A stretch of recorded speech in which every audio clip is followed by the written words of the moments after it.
Okay, welcome to the Office of Tax Appeals. I want to thank everyone for attending today. My name is Josh Lambert, and I'm the lead panel member for this hearing. All three members of the panel will meet after the hearing and produce the written opinion as equal participants. Before we go on the record, I want to discuss a couple of things. The Office of Tax Appeals is not a court, but an independent appeals body. The office is staffed by tax experts and is independent of the state's tax agencies. Also present is our hearing reporter, Ms. Alonzo, who is reporting this hearing verbatim. To ensure we have an accurate record, we ask that everyone state their name before they speak, that they speak one at a time, and that they don't speak over each other. Please speak directly into the microphone, and you push a button on it to turn it green to speak, and you press mute, it turns red if you're not speaking. Also, please speak loudly and clearly. When needed, Ms. Alonzo or the panel will stop the hearing process and ask for clarification. After the hearing, Ms. Alonzo will produce the official hearing transcript, which will be available on the Office of Tax Appeals website. Were there any questions before we go on the record? Okay. And Ms. Alonzo, No questions. Okay. And it doesn't turn red when you turn it off, it just goes blank. Just the microphones, to clarify. Yeah, it should be green to be on, and then speak close to it, so to make sure we can hear it on the stream.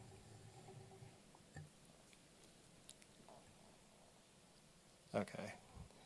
And we'll let you know if there's any audio issues. Okay, we are now on the record in the Office of Tax Appeals oral hearing for the appeal of Joseph F. Coyne Jr., case number 18011-393. The date is May 13th, 2026, and the time is 1:05 p.m. My name is Josh Lambert, and I'm the lead panel member for this hearing, and my co-panelists today are Judge Teresa Stanley and Judge Cheryl Aiken. For FTB, can you please introduce yourselves for the record by stating your names? Jason Riley, Franchise Tax Board. Joseph F. Coyne Jr., the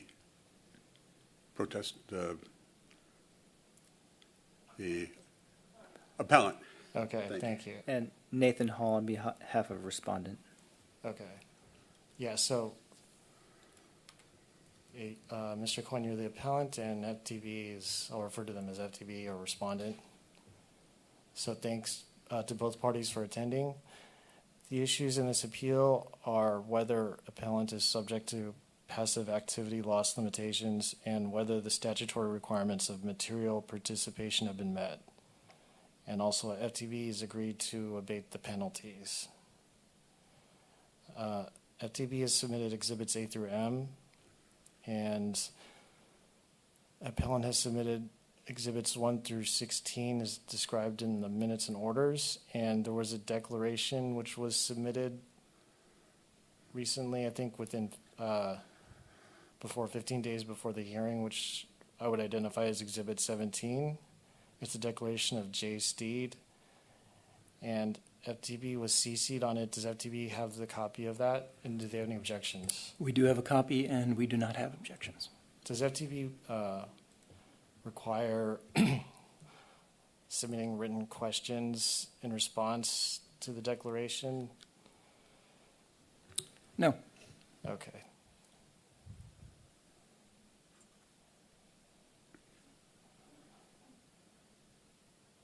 Okay. Hearing no objections to that evidence, it's all the evidence is now in the record. So for the presentation, Mr. Coyne, you'll have 90 minutes, and I see that it's just you that's present, so will you be testifying as a witness today? Yes. Okay.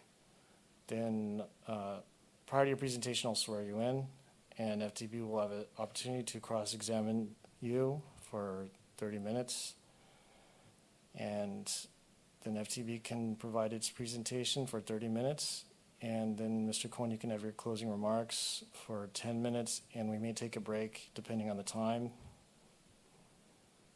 So, Mr. Coyne, we'll start your presentation, but first I can swear you in.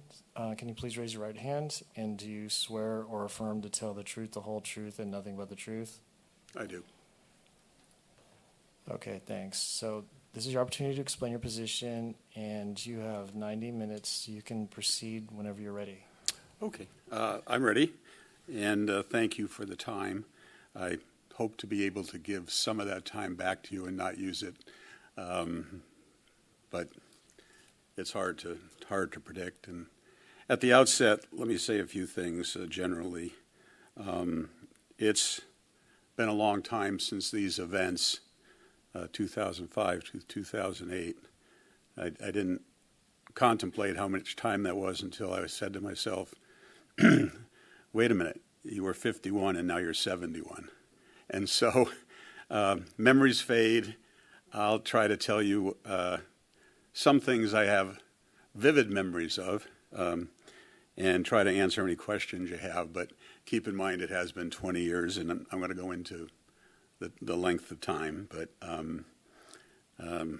these were significant events.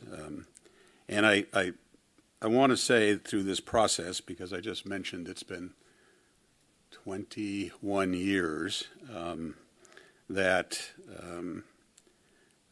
it's been a journey. But I want to, and I'm going to complain about a few things, but I want to say that generally you should be proud of a lot of what your staff has done to cooperate and to help and to make me feel welcome. And it's appreciated. And I just wanted to say that because when I do criticize a few things that have happened, I want you to know there's a lot of people you can be proud of that dealt with this. Over those 20 years, I will note, because I think it's a long time, I think it's an excessive amount of time, but the last 5 years was in part my responsibility and my part because my wife passed away and I was in the hospital for for a year, and then during COVID and all that. So all of the blame can't be on somebody else. Part of the blame is on me. But and some of the things, I guess I'm just mentioning one of them, are especially personal, but I think they have to put in context some of the events that occurred, and when folks say things like, I couldn't have worked all those hours, I worked all those hours. And I'm going to give you the background of that so you have it in context. I'm hoping that it's not true that you can't represent yourself because you have a fool for a client and a worse lawyer. I'm going to try. And I'm going to try to teach you something about the oil and gas industry so you can put it in context and understand what happened and why it happened. But please be assured I'm trying to keep it to the things that are very, very relevant. Usually when I introduce a witness, I ask them to give their background first, and I'm going to give that to you. I was born in Springfield, Massachusetts in 1955 in a little part of the town called Indian Orchard. The sums that we are discussing today are wow. Okay? My dad never made more than $10,000. Okay? I worked in high school 54 hours a week while school was in session. Friendly Ice Cream Company did a study. When school was out of session, I worked 74 hours and I had a second job. So when I say 54 hours, I mean get on the bus, go to school, and go to work and work 54 hours. So when people say, I didn't work those hours, I worked those hours. And I had a long history of it. Secondly, there seems to be some suggestion that with my educational background that I'm not competent in the oil industry. And I need to assure you I am more than competent in the oil industry. I went to Notre Dame. That was the place to go when you were a little young Irish Catholic boy. Started a pizza restaurant there, went through, majored in accounting. Accounting has been important throughout my life, my legal life, my stock life, my oil life. I went to law school. I went to Stanford. I have used that, obviously, in law, Shepherd, Mullen, Richter, and Hampton.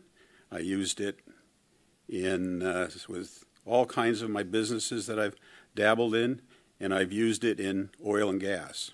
But I'm not silly.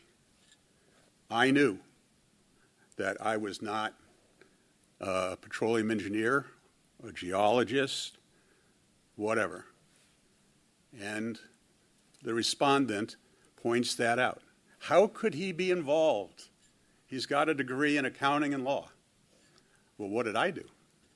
In the 1990s, I hired the head of the petroleum engineering department to come to my law firm from 6 to 10 at night, 1 or 2 nights a week, and teach me petroleum engineering, geology, and seismic. Before I left, I couldn't help resisting because all trial lawyers like props. And I had some of those books left over. Well logging, seismic exploration and fundamentals, my favorite, petroleum production systems. When I was done with the training by the USC head of petroleum engineering, I asked him, how close did I come to a degree? And he said, Joe, you're mid-level junior. And I said, I want to be close to a degree. He goes, I taught you everything you need to know except the math. And the math you're going to have somebody else do. So I learned both scholastically and in the field, as they say, about the oil industry. And by the way, it's been ups and it's been downs. The 2 projects that we're about to talk to today are the 2 best I've had in my life. The last 2 projects I did failed miserably. But, so when you see all of what I'm going to show you, I hope you understand I contribute meaningfully to the process. So, the legal standard, but what's the legal point here?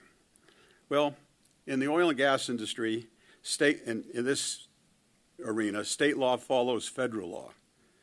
The IRS has ruled that my intangible drilling expenses during this time period were properly applied against earned income.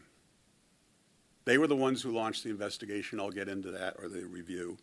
And by the way, the California Board of Equalization has found that my partner, Lawrence Braun, who invested, and I'm going to show you, similar to me, properly could write off intangible drilling expenses against earned income. Okay, so the issue's been decided at the federal level, it's been decided at the state level, and I'm the only one being held up here 11 years later. My tax returns properly deducted intangible drilling expenses against active income. As a civil lawyer, we would call it collateral estoppel or res judicata.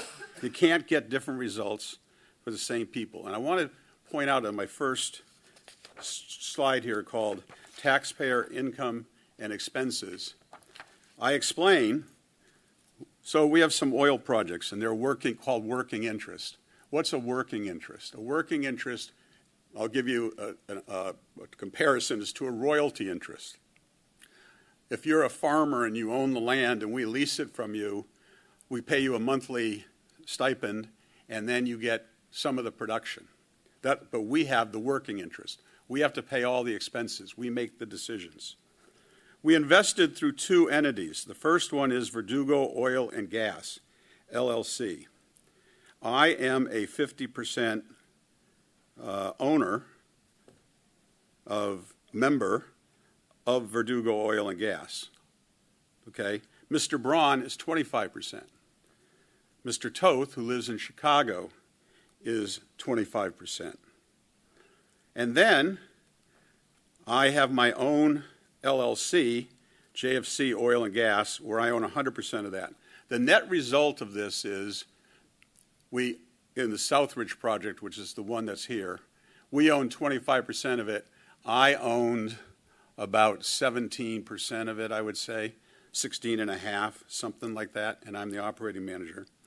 And my law firm is Shepherd Mullen. I'm a law partner. Now I'm of counsel, but I was an equity partner at the time. Mr. Braun, you will notice, was both in Verdugo, investing in the working interest, and Shepherd Mullen. And the board found in 2013, and I'm going to get into it, that Mr. Braun, with the same oil deductions on the same projects, properly deducted those or applied those against the active income at Shepherd Mullen.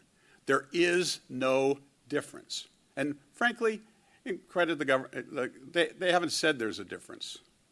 Okay, so, but notice I'm the operating manager, and that could potentially be important. But, and by the way, the federal government also found these were appropriate working interests. And a lot of the exhibits that you mentioned, Judge, show clearly the participation agreement, the operating agreement, et cetera. But what are we talking about here when we talk about intangible drilling expenses? Well, in my next page, I show you a well. And I'm going to point out it's a little graphically inaccurate. It shows us going down and making a left turn, or a right turn, whatever turn it makes, and as if it was square. I'm not good at graphics. When you go down, you don't take a right turn. What you actually do is you slowly curve. You go into what's called the curve, but I couldn't make it depict it there. Okay, so now, why is this important? Well, I can explain to you what is an intangible drilling expense, so you know. So when you drill a well, you put a platform. You've all seen them, the big rigs. By the way, when you go by, just an aside, when you go by in some of the streets here in Long Beach or whatever, you see rigs. Those aren't drilling rigs. Those are called workover rigs. So, but you got to think of a big, big rig. And these wells were drilled by particularly large rigs. You have drill pipe, you come down, and at the end of the drill pipe you put a bit. And the bit is attached to a 22-foot pipe. It drills, mud goes through, it spins the bit, and then the cuttings that are called come up the side. And then you go down 22 feet, you put pipe in, 22 more feet, all the cuttings come up, and there is a man who sits on the top, the mud logger. When those cuttings come up, he sits there and he does a graph, long chart, and he tells us foot by foot what we're getting. Guess what? When we're drilling those rigs, drilling those holes, and we're going down, you see as you go down, you look into the formation, and it might be a quartz, it might be a limestone, it might be a dolomite, it might be limestone.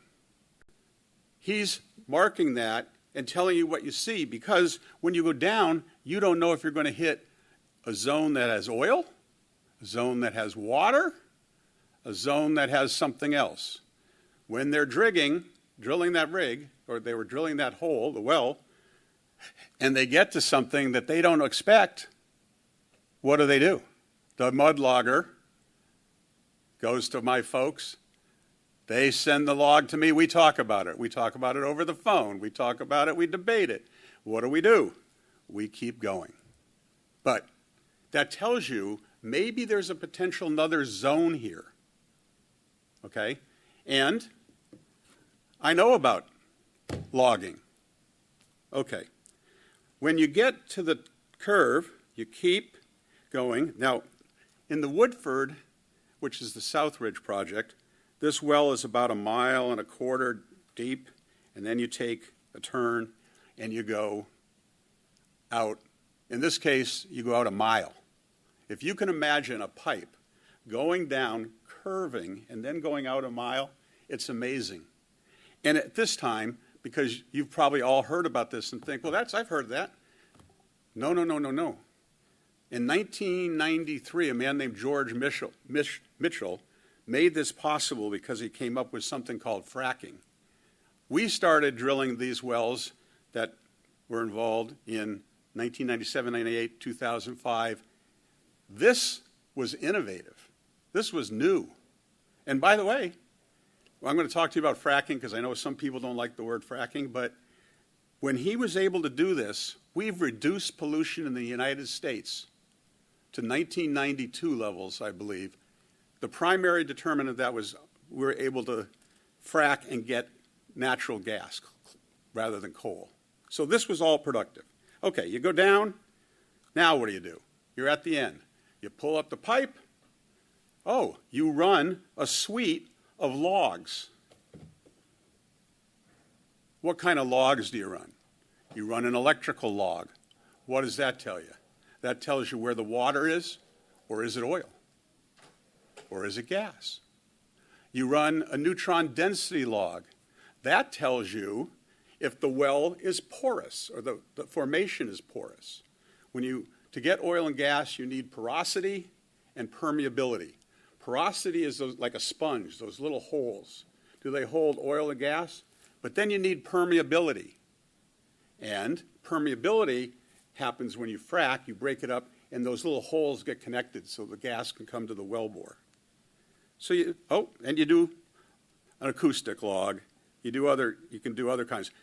By the way, now they even have them, they come out of the computer in colors and they code and they make it so much easier for you than in the days of this type of log. But okay. Then you put pipe in the hole all the way down. Okay? Pipe. Then you frack. What is fracking? Well, fracking, you go to the end of the hole, you take a plug, and you put it, let's say, most commonly 250 feet in, and then you run tubing through it, and then you put water, we usually do slick water, what are called slick water fracks, and they break up that 250 feet. You perf into the pipes, you put a hole in the pipes. Then the water comes down for the fracking. It goes out into the formation, breaks up the rock, breaks up the sponge, if you will, to get permeability. Then you come back 250 feet, and you do the same thing over, all the way to the curve. Okay, what happens? Every day, every single day, every frack, I get a report first thing in the morning, and I talk to the field. And you're going to say, Joe, well, okay, how much time does that take? I guess that might be it. It takes a lot of time. What happens if something goes wrong? What happens if the water goes out and doesn't break the rock? There's lots of things that go on. By the way, I said 250 feet. We have used others. I'm known for, Joe says, small intervals, big fracks. Break up that stuff. Okay. Then when you're done, okay, now you've fracked it, you drill out the plugs, you come in, and then you put in your production tubing, and the well is ready to produce. But meanwhile, at the top, you have to make a whole bunch of decisions. How many water tanks? Like how many compressors?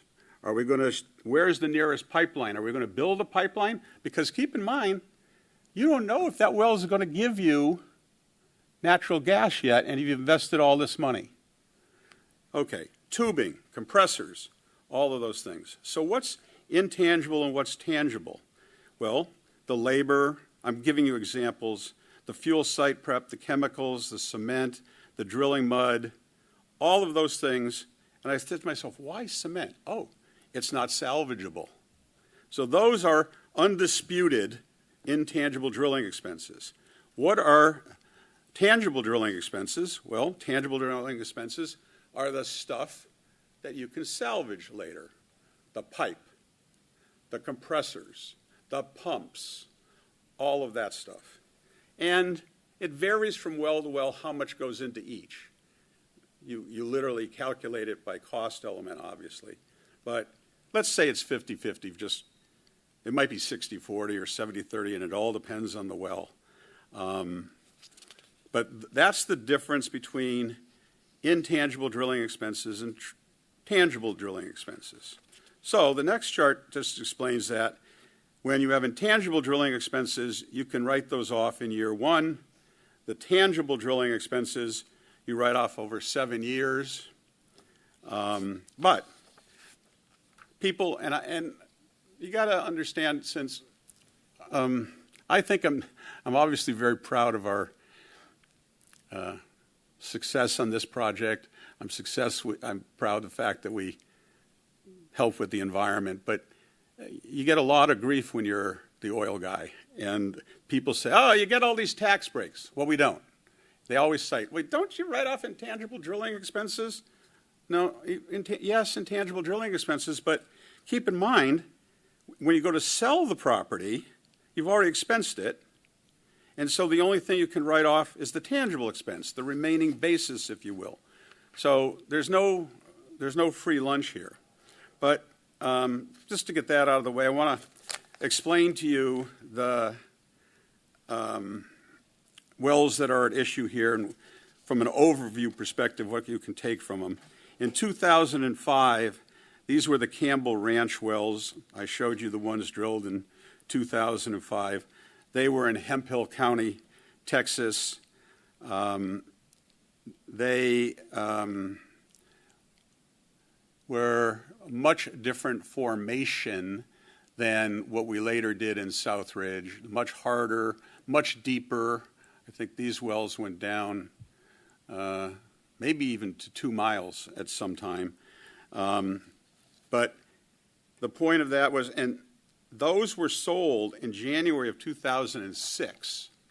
So when you talk about writing off intangible drilling expenses in this wells, they would have been written off the next quarter anyway. But the FTB, the people who look at it, didn't want to hear it, didn't want to talk about it. Okay, so in 2006, this was our first good project. And I can tell you stories of other projects that weren't so good, and a couple that were mediocre, but this was our first good project. So in 2006 now, let's see, this is when I turned 51. We started with a project in Oklahoma, Atoka and Cole County. It says state, but that should be under county. And there's a difference, by the way, between Texas and Oklahoma legally, and my legal and tax expertise had come in handy because I prefer now to operate in Oklahoma because you have what's called forced pooling. You can imagine all these farms out in the winterland, and people have owned them for 100 years, and in the 1920s they passed it on to their kids, and then they passed on. Nobody ever thought anything was there. The minerals got passed on. Well, now, in 2006, when you try to drill a well, you've got to figure out who owns the mineral interest, and they don't stay with the land oftentimes. They go, the farmer sells to another farmer, but he keeps the mineral interest, his kids get it, and there are a host of legal issues that I get involved in, involving trust, inheritance. In Oklahoma, when can you force pool or not? I am intimately involved. Okay, but I'm going to just tell you so you know all that glitters isn't gold. The Betts and the Noak here, remember those 2 wells for a minute? Because remember, we're now starting a new project and we drilled those 2 wells. Okay, in 2007, we drilled the next 2 pages. That's 19 wells. We were spudding a well every 3 weeks. Imagine the time that it took my team and me to plan the drilling of that well that I just explained to you with the curve. Imagine. Because, by the way, the Noke in the Betts, I have the figure here, I don't want to, cost $6,349,000 for the Betts and $5.5 million for the Noke. You should not think that a poor kid from Massachusetts puts his share of that money in unless he pays attention to everything. And I did. And by the way, my guys, yeah, they chide me sometime, but 2008, 23 wells, 2 a month. Okay. And the first 2 wells, $11 million were wasted. They never produced a dime. But the California Franchise Tax Board said, oh, you wrote those off against other income. Wait a minute. We didn't get anything. 0. They weren't just intangible drilling expenses. They were everything. We lost our shirt. Okay, but we're going to get on to that. And those were sold in 2010. Yes, 2010 we sold those wells. But because I was held up here, those intangible drilling expenses have never been deducted from the proceeds of that sale. And I've asked the Franchise Tax Board, give me an accounting. And they won't do it. And they don't do it. And they haven't done it to this day. Okay. So how did all this start? And by the way, I hope I don't sound mad. I've had a great life. You saw my law firm stuff, saw stock stuff, you saw oil. Oil, gas, and stocks are my passion. If I was in the next generation where they talked about following your passion, this is my passion. I mean, yeah, I like to try cases sometimes, but, you know, this is it. So what happened here? Okay. The IRS, and there's a mistake on my charts, and I want to correct it so that you just know. For the 2005-08 period, sometime in 2009, I believe, the IRS says they're going to challenge the write-off of intangible drilling expenses. And the mistake is it wasn't Braun, it was Coyne up here. And I got a letter later on from the FTV, very nice, basically saying, us too. We got this from the feds. We're going to do the same thing. There was a woman, I called her Ms. V. I tried not to put last names in here. She was delightful. She said, okay, yeah, we got this going on. Let's use the data from both. And in 2009 approximately, I called up the local IRS office in L.A., a wonderful man by the name of Mr. Miha. And we're opponents, but he was very nice. And I explained, look at, here's what intangible drilling expenses are.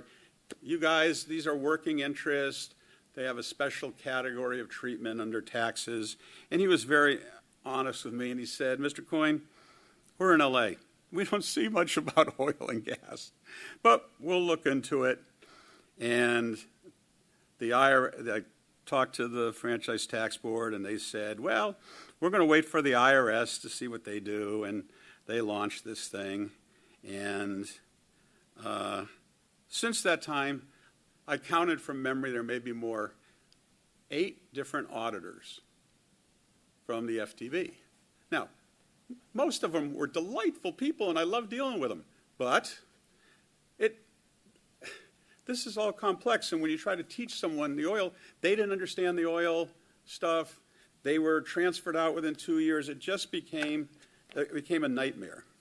But Mr. Braun, my partner in both the oil and the gas, he got a letter from the FTB. And they said, we're going to challenge this. Okay.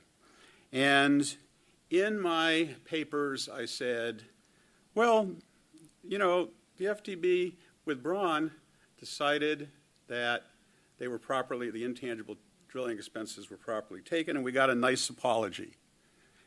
And from the Board of Equalization, and I got greeted with, no, there's never nothing from the, we didn't get an apology. Well, I'm doing this because I want you to know I'm credible. Here is a copy on the next page from the person who handled it on behalf of Mr. Braun to a very nice man named Ian Foster at the Franchise Tax Board. As you indicated to us from our last face-to-face meeting in San Diego, we passed along the state's apology to the Brauns regarding this 2-year ordeal which they have been through with regard to this matter. It was actually 4, but 2 was with one auditor and then 2 was with Mr. Foster. But I'm going to tell you, Mr. Braun is a wonderful human being, and this meant a lot to him. That's how I found out about it. So so then what happened? That was June of 2013. Mr. Braun, who invested in the same projects as me, deducted it against Shepard Mullen income just like I did, was told by the FTB, go in peace, we agree with you. I thought, okay, I'm going to call, but I waited a little while because the IRS then ruled in 2013 that Mr. Coyne had properly deducted intangible drilling expenses against his Shepard Mullen and other income. So now I'm sitting there, I'm thinking, okay, this is over. The feds agree, the California Franchise Tax Board agreed with Braun, and I had my accountant call up the Franchise Tax Board, and as she says in her declaration, the person said, I don't care.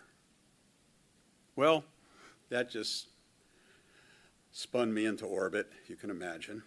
And so I called personally, I usually try to do this through my accountant and stuff, and I called the auditor, and you notice I didn't put the quote in here. I'm going to give you the quote. And I'm under penalty of perjury. I called up and said, hey, folks, feds have ruled, California Franchise Tax Board has ruled with Braun, same thing, same thing. Tried to explain it, and his closing comment to me was, Mr. Coyne, let me explain this to you. I've never given more than a $20,000 refund, and I'm not going to start now. Though that person I'm mad at. The other people have tried their best. Okay, so what happened? This should be intangible drilling expenses, 1 dash, and then active versus passive, which we'll get to because we don't have to get to the 500-hour test. Okay. The FTB finds Braun invested in appropriate oil and gas interest, and there's the IRS section that allows you to write those off. And then someone at the FTB properly raised the issue. Okay, but you're in an LLC. Does that limit your liability? So they can't be written off. And we provided the same documentation that you've looked at. And I'm going to show you in a second the debt that we signed on to. And they found, this is what they found, Mr. Foster, as a limited liability company, Verdugo LLC limits the taxpayer's liability with respect to the underlying investments by operation of law. You, that's Braun, argue, however, that the taxpayer's execution of the aforementioned lines of credit for $60 million on May 31st, 2007, and again $81 million November 24th, provide the taxpayer with effectively unlimited liability because the credit limits are far beyond any liability that reasonably might accrue. I agree that the amounts of the credit lines, while not technically unlimited, are sufficiently high to provide what amounts to unlimited liability with respect to the underlying oil and gas investments to which they relate. Now, we have explained this to the FTB. Mr. Braun explained it, and it's accepted. The FTB has accepted it. But they wouldn't let it apply to me. Interestingly, Mr. Braun, during those proceedings, never contended that he was an active investor because he spent 500 hours or more, because I'm the operating manager. I hold 4 times the interest. I do the work like that. Okay. But the FTB allowed them. So now you get to me. I invested in the same quality oil and gas working interest. I signed on the same debt, I think more. And right now, the FTB, today, you need go no further. It's been decided by the feds and by the state. Okay, my personal guarantees, and this is why I added, one of the reasons I added Mr. Steed's recommendation. And I told you about the oak and the bets, and here are the personal guarantees that I signed from 1995 to 2006, and Mr. Braun didn't remember it, and that's why I gave Mr. Steed's declaration, because I didn't want you to think there was a time period, 2005 or 2006, when I wasn't personally liable. And if I can explain just for a minute, I own a quarter of the project. My partner, quote partner, my friend, my camaraderie, God love him, he's deceased, just deceased a couple of years ago. His family owned 50, 60, I think. I owned 25, and some other people did. But I had to personally guarantee to him, his companies Pablo and Captus, I had to write a personal guarantee, and did, from 1995 to 2016. Then there are the 2 guarantees. This is $60 million and $81 million, the Great Plains Ag Bank. Why did we go and add Citibank? Well, remember the Noke and the Bets and all those we're doing it. The Ag Bank went and said, hey, you guys, Paul, you and your buddies we're an agricultural bank. He was a cattle feeder. You got to get yourself a new bank. So at this time, we concurrently had $141 million of guaranteed debt in those wells that we drilled. I mean, think about that for a minute. $141 million I was personally liable for, and now, despite making a decision that said, in Mr. Braun's case, you're liable for that, you can deduct them. It's been 11 more years, and they haven't said, Mr. Coyne, we get it. We ruled that way. The IRS ruled that way. Go in peace. Okay. Now, the IRS found in my favor, not Braun's favor. He was never challenged by the IRS. And so I gave you a chart. When the original notice came out from the IRS, FTB cited that and says us too. We went through 2 IRS reports, one on 12/1/2011 and one in May of 2012. And that was when we were arguing, discussing, debating with the IRS. And the FTB said, oh, yeah, we're going with the feds. Yeah, what they said. Okay. But on August 21st, 2013, the final report came out, and the IRS said, Mr. Coyne, you can deduct those intangible drilling expenses. Go in peace. What did the FTB do? Nothing. They've ignored it. They've never distinguished it or explained it. And it was the IRS that kicked off this whole thing, and the state of California follows California law, and the state of California, in Braun's case, decided the same as the IRS. How can that be? Because, as I showed you, we weren't protected we had $141 million in debt. But and this is important on the next page. Remember, Mr. Braun was not the operating manager.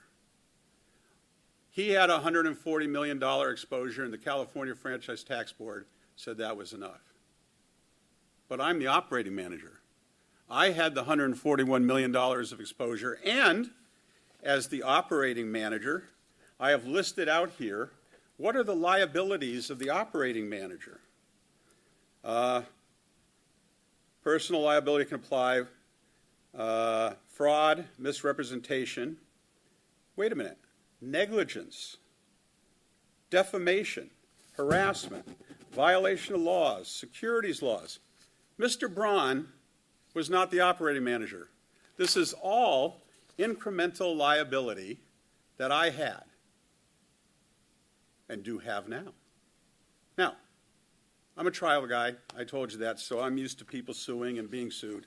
Tell me what cause of action could exist that isn't negligence, fraud, violation of law, environmental. What could happen in the oil field that isn't covered? So this panel, I hope you're throwing up your hands and saying, how could this happen? Because there, right there, we can stop. Qualifying working interest, unlimited liability, functionally and actually, and in prior decisions of the IRS and the California Franchise Tax Board. I just want to ask a rhetorical question. How can this panel ever go against what the IRS said and what the Board of Equalization did in the Braun case when my case is even better because I'm the operating manager? And I hope I've convinced you a little. We'll get into it. So then I said, as a precaution, I know there's this 500-hour exception. And so I'll invoke that too. They'll understand that I worked 500 hours. What was the Franchise Tax Board's response? Wait a minute. I supplied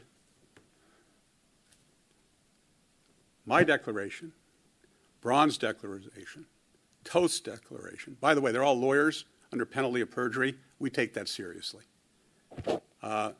Mr. Steed, Debbie White, and my secretary. Why did I do my secretary? Because I thought everybody would ask me.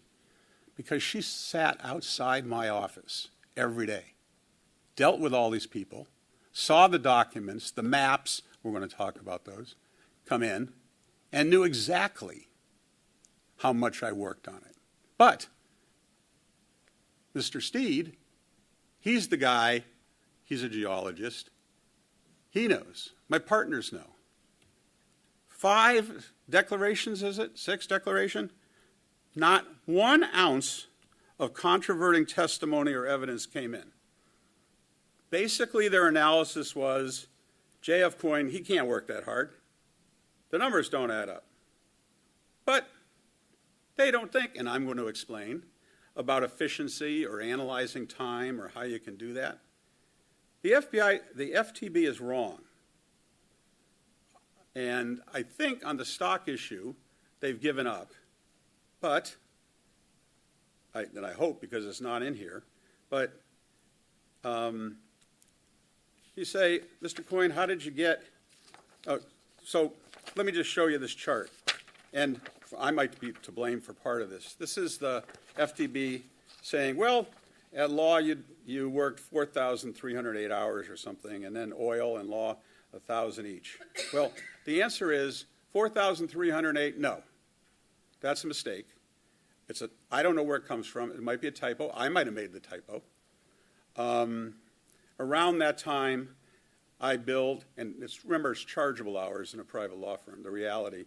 Somewhere, I think, on average, 28.50 I put to give you the benefit of the doubt. And then the issue is, in oil and stocks, 500, that's what I have to do. I think I did 1,000. but all I have to do is 500. I could trip and get over that, okay? I worked from September 29th, 1980 till August 2nd, 2012, never took a sick day. My last full week's vacation was September 24th, 1984. Twice in the intervening 20 years, I tried to take a week's vacation, and it was an utter disaster, and I never really got it. Okay? I work every day of my life. I work all day. I get up at 5:30. The stock market opens up at 6:30. I spend from 5:30 to 6:30 reading analyst reports, preparing for the stock market, and trading. In this period, I traded for 222 trading days. I think it's in the record. I traded 156. I traded $125 million worth of stock. Now, it sounds like I'm bragging. I'm not bragging. It was hard, and it's so personal. Okay, now I'm going to tell you something really personal, because you could look at that and said, Mr. Coyne, you're killing yourself. Well, 1 year later, they don't know this, in fairness to them, but they never entered into a dialogue with me, and they would have known it. In November of 2009, I had a stroke. It's called a TIA. They call it a mini stroke. By the way, there's nothing mini about it if you ever have a stroke. I talked to my doctor. My doctor asked this routine, and he said, you're going to kill yourself. Within 2 months, I left Shepherd Mullen, and I went in-house because I was killing myself. But if you think I'm mad or emotional, it's because I did this. And it's not without consequences, a lot of different consequences. I read research reports, company reports. I have two iPads in case one runs out and I need to trade. Hundreds of millions of dollars at stake. But that was stocks. And then we get to oil and gas operations. I hope I've convinced you I've trained myself enough. But after I do my stock and the stock market opens, I get this report. This report gives me a report on the weather. Why is the weather relevant? The weather determines pricing. And I make decisions about whether to hedge, what to nominate, what to sell on a daily basis. This report, later in the day that I get, gives you pricing on natural gas liquids, butanes, isobutane, pentane, natural gas. We have to make decisions. Do we strip the gas of its natural gas liquids? They're used in chemicals. Or you can allow 1080 BTU gas down a pipeline. Do we just sell it as higher energy content? I am involved in all of those decisions, and it takes a lot of study and activity. But let me go through my participation in the process. It starts at the beginning. We look for projects. We go with brokers, owners. My team does a screen. But then I get involved in all the land issues, as I described, the geology.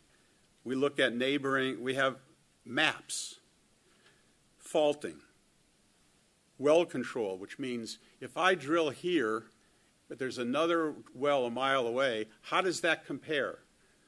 What half a mile away? We look at production from those wells.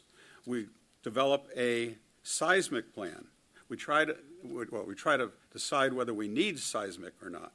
A development plan. How can we bring leases together? How fast can we do it? The rig. How big does the rig have to be? Pipe in the hole. By the way, I told you about pipe in the hole.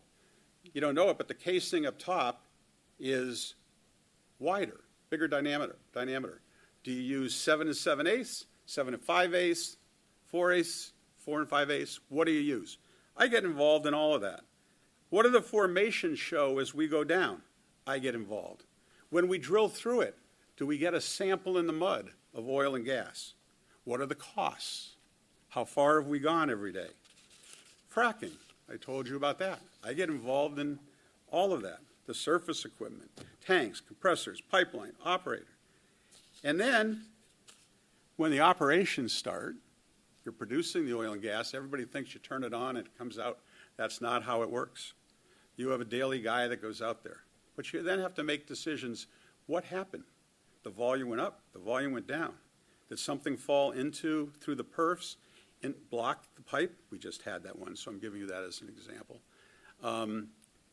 I remember during this time period, we were coming online, and we had a cold spell. We were on the phone, and we debated it, and we hired crews to go all night during the cold spell to go out to all of the wells and try to keep them running. We did the same thing this past January, but just to give you an idea of why that's not wasted time, this past January, natural gas sells for about $3, a little under $3 on the NYMEX today. In Europe, it's 13. With this cold spell in January that we had that was so bad, we got $52 per MCF. I thought I had died and gone to heaven. But it's now down below $2.80. Okay, that was caused by a decision we made to expend those people out there 24 hours a day, and we got reports. But we also got reports in the morning, hey, this many went under anyway. Hey, by the way, we told the pipeline we're going to deliver this much. What are we going to do? How are we going to do it? By the way, I talked about weather. When you're in the hurricane season, what are you going to do? Are you going to sell more of your gas on contract, or are you going to sell it on a daily basis? Usually we do 50%, we sell month forward, 50% we do on what's called the daily. But if you think gas prices are going down, we've increased it to 70 on the monthly basis. I get involved in all those decisions. I've literally talked to the brokers out there. If it's cold, then you got to look, and you got to educate yourself, because right now in the United States we produce 20 some odd BCF of gas.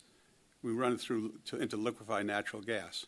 It's going to 30. It's going up 50% in the next 2 years. Those are the projections as of this morning. That means I have to decide whether to hedge the gas or not hedge, because I think demand is coming, but what's coming in terms of production. There are a host of issues. Land issues come up every day. You can't imagine how somebody claims, you gave my brother, he didn't inherit this, my dad gave me this. I mean, the legal stuff comes up. It's royalty issues. Oh, the landowner, the royalty owner says, hey, wait a minute, you're giving me $3 minus what the broker costs to sell that for you. I'm a royalty owner. I shouldn't have to pay the broker's cost. A legal issue comes up. Other things. You strip the gas. Well, wait a minute, am I getting the right amount? There's constant arguments. But anyway, I study voluminous data. I take calls, or in this period, 20 wells a year. I was taking 2, 3, 4 calls a day. Now it's a day, every other day, 5 times a week, 4 times a week. And daily weather we talked about, team meetings. These engineers, geologists, I've met them in Massachusetts, New York, Washington, Louisiana, Texas, Oklahoma, Colorado, California, and Las Vegas. Okay? It's not, they said I'm 1,000 miles away. Yeah, I'm 1,000 miles away, but I have a telephone and I meet with them. Now you can get some of this online drilling stuff. I'm not very good at it. So, but when a well is being drilled, I used to have it sent to me. Now you can get it online.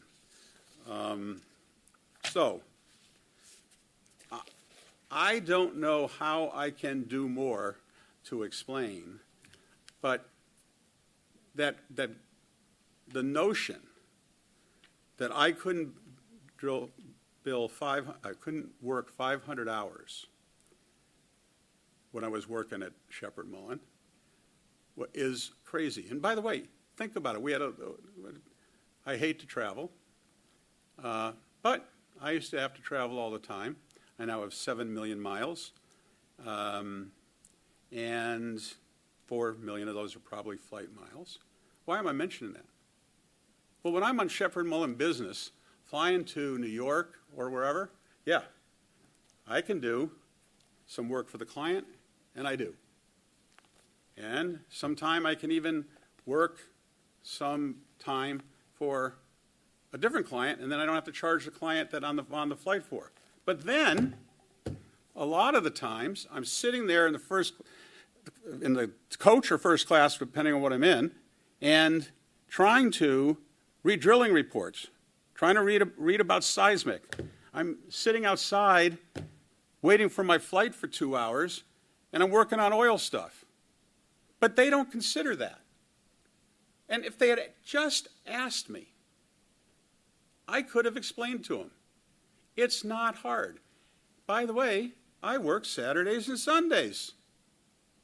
I work Saturdays and Sundays in law, stocks, oil. They don't understand. I worked constantly. Okay. I'm going to close. I think I'm meeting my promise to give you back some time, hopefully. I call it the penultimate outrage. On November 18th, 2016, I was going to get a refund from the federal government of $1.3 million, $1,359,000. I got a letter from the Department of the Treasury, which is here, telling me that the FTB had intercepted that $1.3 million. And it was because of the audits that we're discussing today. Okay. You know what?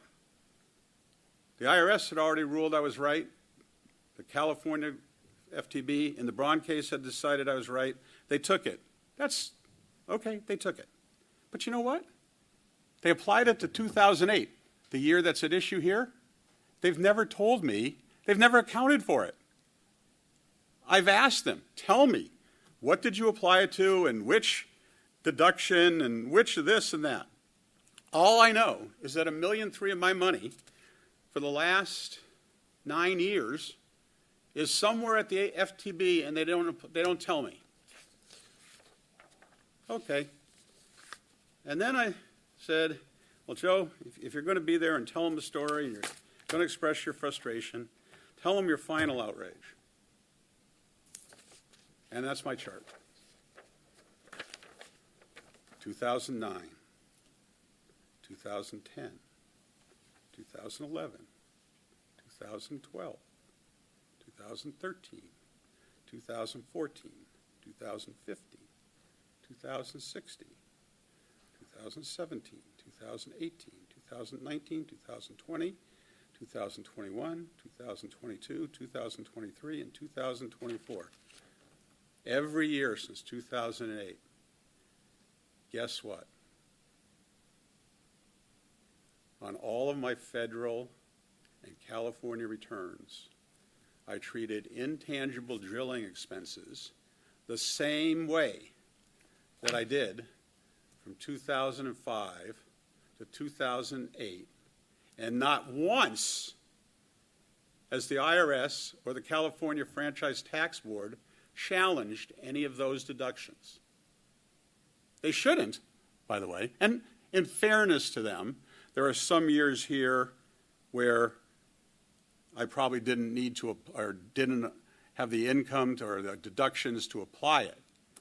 But it's now been 16 years, and treated everything the same, and no one has complained. Why are they complaining about 2005 and 2008? Why hasn't someone said to me, let's figure this out, we'll go away. We went away for Braun, the feds went away from you. The federal government, I actually know why they didn't, because Mr. Miha, when he told me that he was not going to, he was allowing the intangible drilling expenses, he said, Mr. Coyne, I hope you don't mind, but I'm having your file sent to me every day, every year, and I'm going to audit you every year. I said, oh, Mr. Miha, now you're telling me I'm a special? He goes, well, no, I'm doing this because I understand now oil and gas, because I talked to the guys in Houston and Texas, in Texas. They're the experts. So it's actually better. So I know why they haven't challenged me. But the California Franchise Tax Board has not said one word, and they shouldn't. But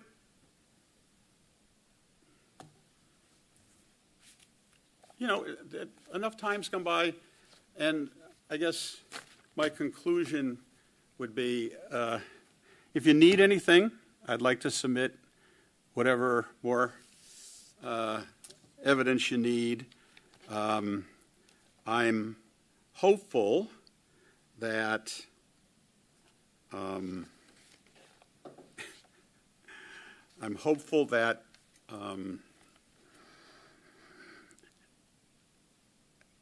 it's so complicated. I often ask myself, if I was a judge, what would I say? And I'd give them the rulings on the law, but then I'd tell them, go cooperate with each other and figure out financially what this means. And that's what I'd recommend to you.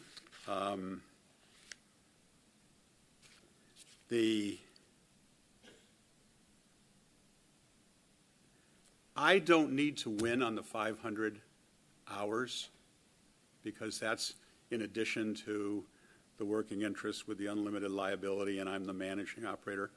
I hope I didn't get too upset, but I worked those hours. I promise. That's my spiel.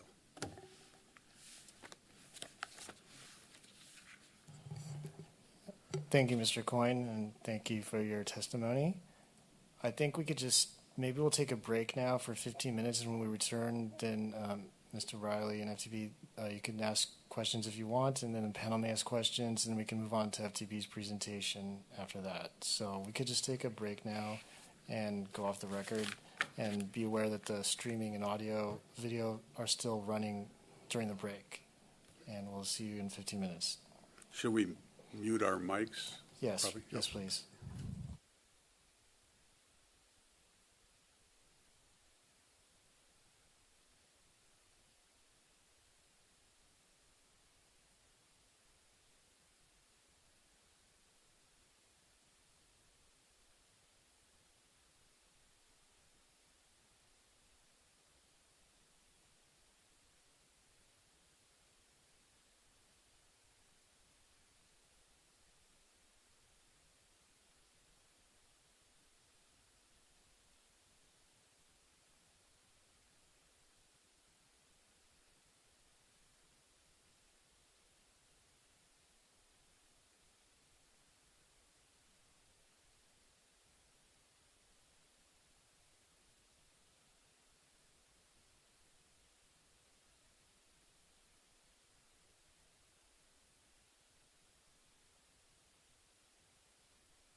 We'll start in a minute or two. We're just getting ready. Thanks.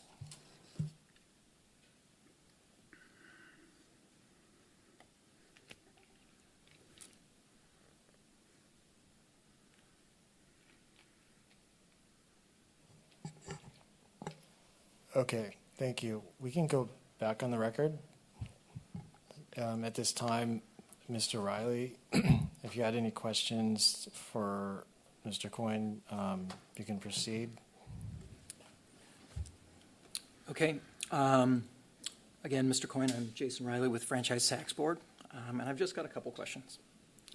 So, Mr. Coyne, during the tax years at issue 2005 to 2007, you resided in California, correct? Yes. Was that on Ashdale Avenue? Yes. Is Well, that Yes. is that considered part of Los Angeles? Yes. Did you have other residences in California during the tax years at issue 2005 to 2007?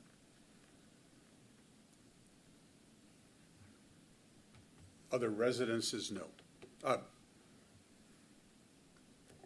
Residences, no. And you worked on Hope Street in Los Angeles at this during the tax years at issue? Yes. Yes. That's where my main office was. Okay. And the commute from Ashdale to Hope Street is that about 45 minutes each way? Actually, are you talking about presently or then? I think then. I don't think it was that much. It's gone through a transformation since I started, but depends on the day, yes. So less than 45, but like 35 minutes? 35, 45, I mean, it depends on the Okay. traffic. Okay. Thank you.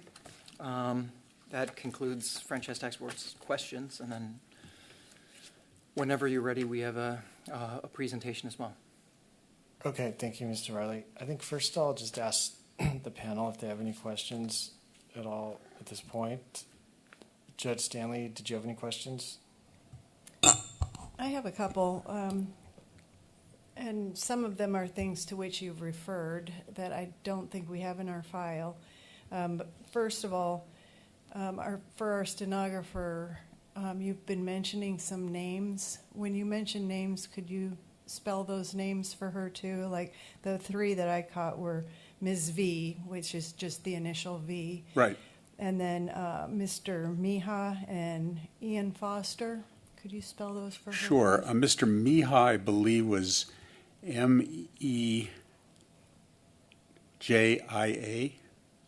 I believe. Don't hold it to me. And Mr. Foster, Ian, Ian, Foster, and then I think I mentioned Mr. Steed, Steed. Okay, thank you. That's just to keep the record clean, Sure. because she'll come asking us later. Okay, and you referred to the IRS reports, the audit report. Do you- Yes. Did you submit that to us with our files so that we could see exactly what the IRS audited? Yes, I believe I did. And I might be able to help you. The final IRS audit report was dated August 21, 2013. I don't know the exhibit number, but I know that's been provided, but I can provide another copy or make it easy for whatever you need. Okay, I don't recall seeing it so in our file, so if you can find the exhibit to which we need to refer, that would be useful. And other than that, I think it might be helpful if we can see that they audited the exact same thing that the Franchise Tax Board did, but that would be up to Judge Lambert to decide whether to accept it at this late date. And so I'll just let it hang out there. Okay. Then That's a you key also- document. It should be in the record, but. Yes. And of course, they audited the same thing because the IRS notice to me is what triggered the IRS audit and then the California Franchise Tax Board audit. Okay. And I assume that because I don't think I saw that in the file. Okay, So, sure. so then you also at one point picked up some things on your desk, not the books, but some other things on the desk when you were talking about clients and working for the law firm on the plane while you're traveling for law firm business. What are Oh, it yes. looked like note like iPads or notebooks or Oh, something I'm sorry. like that. These are my two iPads. I was talking about the stocks. What I do is I have a special app on here from NBC that you pay for and from Bloomberg, and I use them continuously through the day. And I was just making a sort of joke to my son, not a joke, but no, everybody says, Joe, why do you have two iPads or iPads? And I said, well, I trade stocks, and if this one runs out of battery, I got this one. So that's just the level of detail that I go to, I guess is the way to say it. Okay, so sorry, I didn't mean to cut you off. So you weren't saying that you record hours on those? Oh, no, I never record hours on them, no. Okay.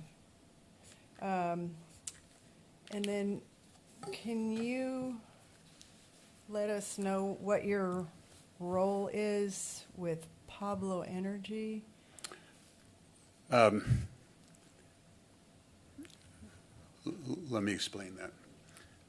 So my friend Paul Engler, who I told you is deceased, he started a company called Cactus Feeders. Started with $52 in his pocket, eventually became the largest cattle feeder in the United States with 750,000 cows on herd at any one time. In the mid-90s, when he and I were defrauded in an oil deal, I met him, and we liked each other so much we decided we could do it together. He formed a separate company under Cactus Feeders called Pablo Energy. Pablo Energy was a licensed, nobody who owns working interest, you always hire the guy who owns the rigs or the guy who will send the people out. And Pablo means Paul, so he named it Pablo Energy. And at that time, so when I said Paul owned, or his family owned 60%, and I owned 25%, and some other investors owned it, we hired Pablo to be the, quote, operator who we paid and we communicated with to buy the rig or get the rig or whatever. And it was, that's standard practice when you own a working interest. You have a separate licensed operator. The states of Texas and Oklahoma require that. So that's not unique at all. It's done all the time. It doesn't affect the issues here. When Paul reached a certain age, I forget what it was, he wasn't really, I think it was 80 or so, he wasn't able to, he sold off Cactus Feeders, which went with and Pablo. I acquired Pablo, Verdugo Oil and Gas, and related entities now. This is after the relevant time period. So Pablo Energy is now owned by entities that I control. And so and then this was after this period, I'm the CEO. But during the relevant time period, there's Paul, who was doing his cattle business. There was Jerry Steed, And there was sort of me as the largest outside investor, but I was also younger than Paul, so I sort of ran. That's why I had to learn all this, because I was the one sort of running the Southridge project with Jerry. Paul was the biggest investor, so we obviously included him, but he didn't have this technical knowledge that I had, nor the time, nor he was older and didn't have the interest. And so I was the primary guy with Jerry doing it. Okay. And I'll come full circle and ask you to spell Paul's last name. Oh, Paul Engler, Engler. Okay, thank you. You're welcome. I don't have any more questions at this moment. Okay. Thanks. And Judge Aiken, do you have any questions? I do. I wanted to follow up to one of the things that Judge Stanley asked. When the IRS was doing its audit, do you recall which tax years they were looking at? Is it the same ones at issue here? They, in part yes and in part no. They looked at all of the years in which they disallowed the deductions were 2006. In 2007, it was a small amount, and then 2008 was a huge amount. I don't know that they looked at 2005. 2008 that's why I showed you the chart with all the wells. 2007 and 2008 are the big years, but especially 2008 from the financial perspective. Okay, thank you. That answers that question. I also wanted to ask if you could share some information about the number of employees. What is it? Pablo Energy Inc. and Pablo Energy 2 LLC, the operators. How many employees did they have? How many were kind of on the ground, working the drills and versus like management types? Do you have any information about that you can share with us? Yes, I know a lot of. I know. I'm going back 20 years, but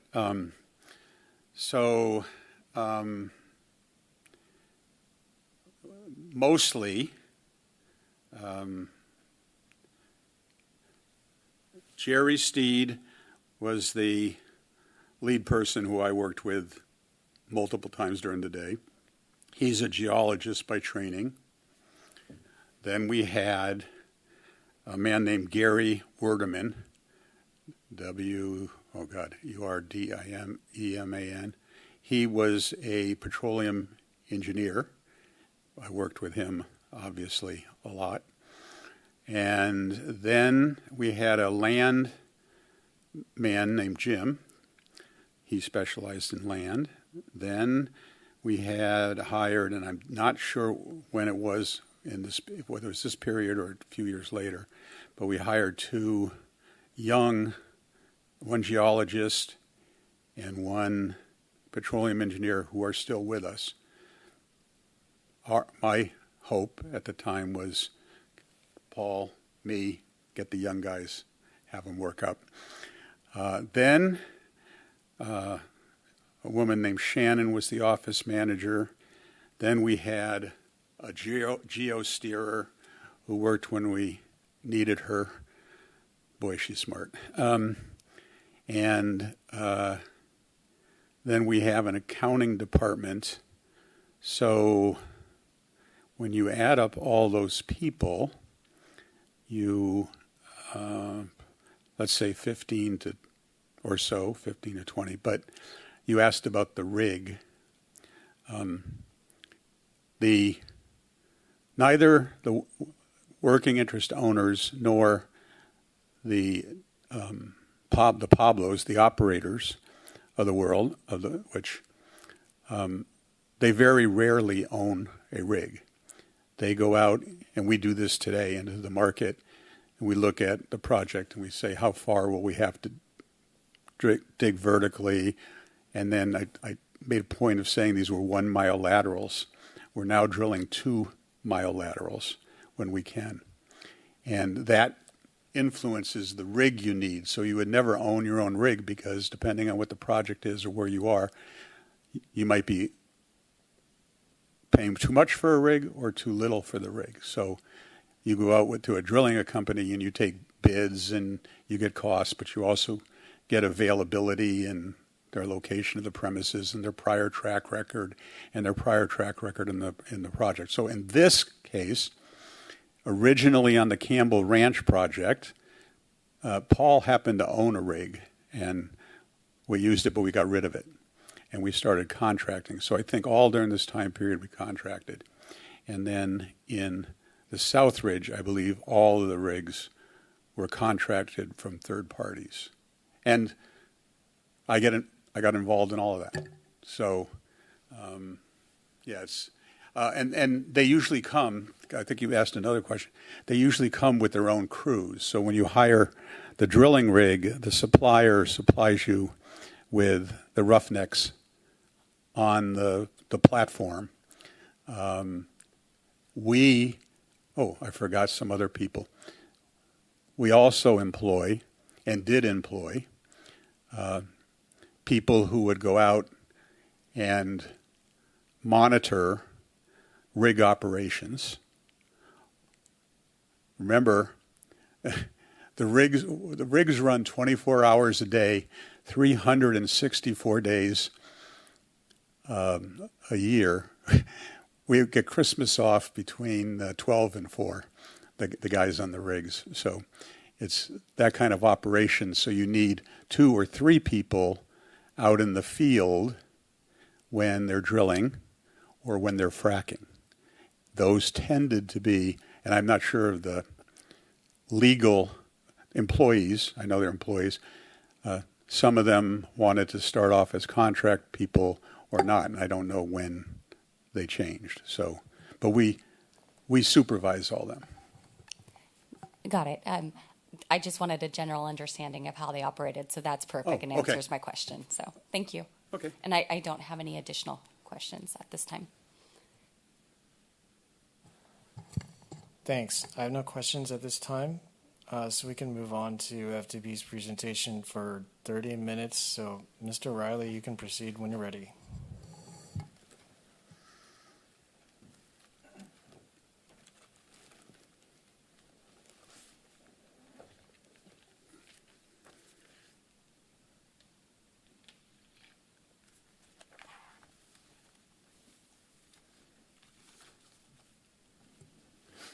I'm sorry, could I just interrupt? I have the August 21st, 2013 IRS audit report, if that's easier for you folks. I think Judge Stanley, you asked about it. And I have the copy here. I don't know. I can give it to you. I don't think I marked it up. Or I can send it into the record, or I can try to find it in the record. I'm sorry. Sorry to disturb.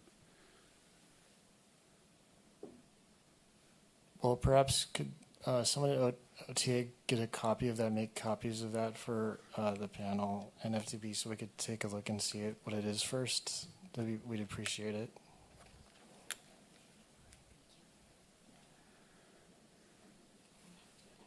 And we can, we'll come back to it. And for now, FDB, Mr. Riley, did you want to proceed? Good afternoon. Again, I am Jason Riley, and this is Nathan Hall, and we represent Respondent Franchise Tax Board in the appeal of Joseph F. Coyne, Jr. And this appeal is about 3 things. A California resident omitting his California taxable income, that same taxpayer holding his interests in an entity that limits his liability, and whether that taxpayer substantiated his material participation in the activity. California residents are taxed on their entire taxable income, regardless of the source, and Mr. Coyne is a resident of California. For the 2005 through 2007 taxable years, he failed to properly report his entire income from all sources on his California tax returns. While he reported $4 million, $6 million, and about $5 million on those returns respectively, Mr. Coyne also omitted income of about $6 million, $19 million, and $9 million, respectively, in each of the 2005 through 2007 taxable years. Respondent audited and determined Mr. Coyne owed additional California tax of about $176,000 for 2005, $1.3 million for the 2006 taxable year, and $429,000 in income for the 2007 taxable year. Respondent also denied Mr. Coyne intangible drilling costs of about $3.6 million for 2007 because Mr. Coyne chose to structure his ownership of the oil and gas interests in a way that limits his liability. He held each of his interests in LLCs, limited liability companies. Taxpayers can generally structure their affairs however they choose, but are bound by the tax consequences of the choice. The consequences of the decision here means that he is not eligible to take the tax relief Congress intended with respect to those investors who are, quote, willing to accept an unlimited and unprotected financial risk proportionate to their ownership interests in the oil and gas activities.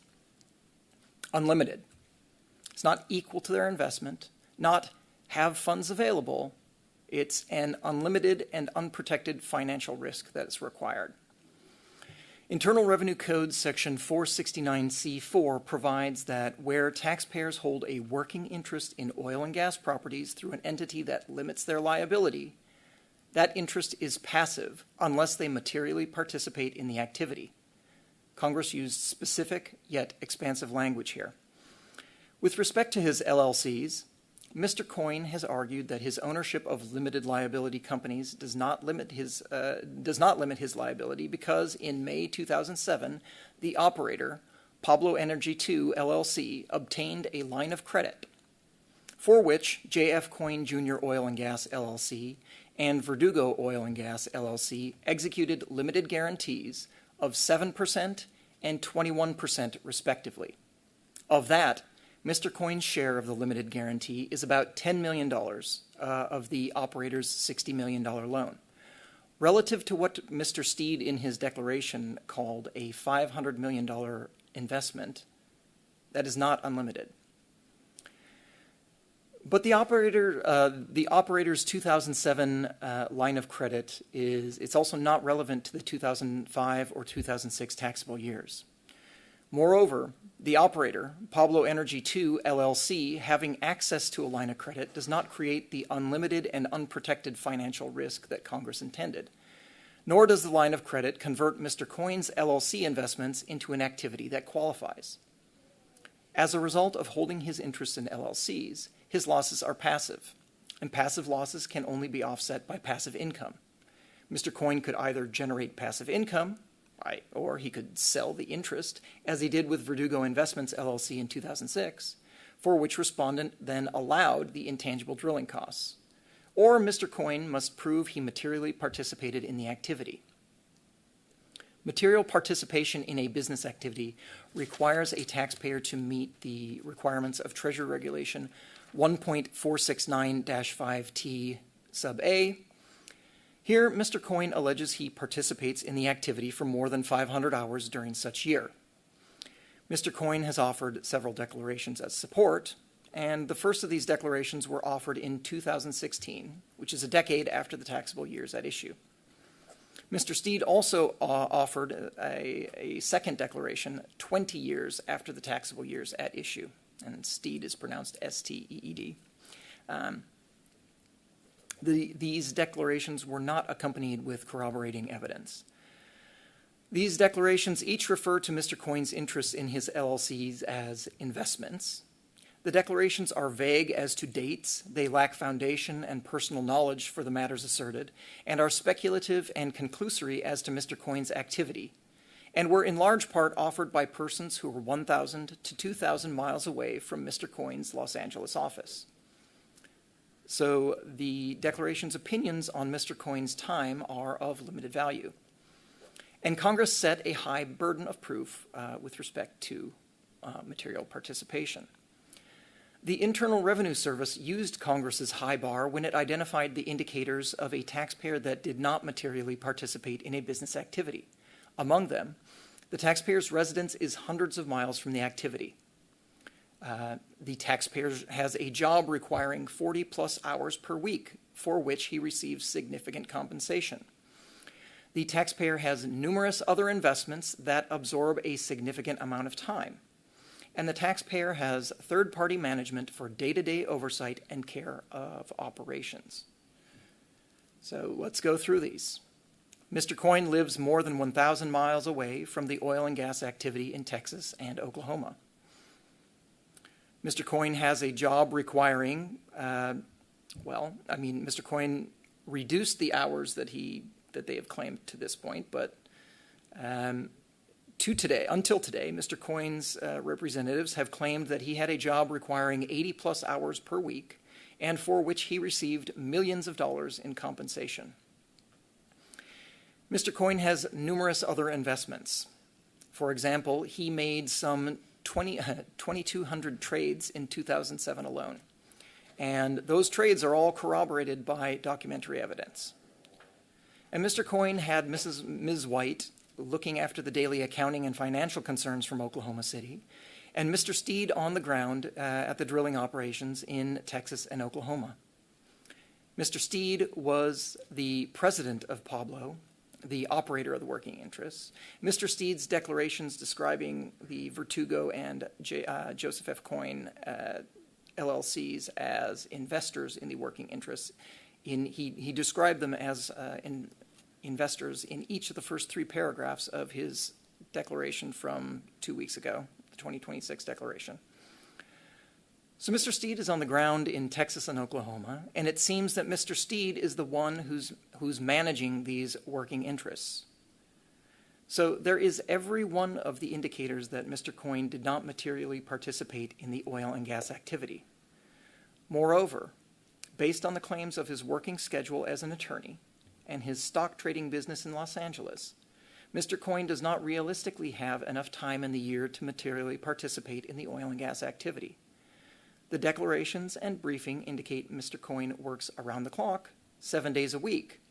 But in 2009, his then representative, Ms. White, W-H-I-T-E, represented to FTB that Mr. Coyne worked 365 days a year, including weekends and holidays, and spent more than 4,380 hours as a litigator, and also more than 1,170 hours in the stock trading business. And we have his stock trading, we have the records from his stock trading business. His Wachovia, his Bank of America, and Schwab statements indicate that, for example, in 2006, Mr. Coyne made 1,500 trades worth about $15 million. And in 2007, he made 2,200 trades worth about $92 million. Until today, Mr. Coyne had never disputed the 5,550 plus hours reported in the year 2009 of his non-oil and gas activity. Indeed, the declarations that he provided leaned into those numbers throughout the course of this appeal.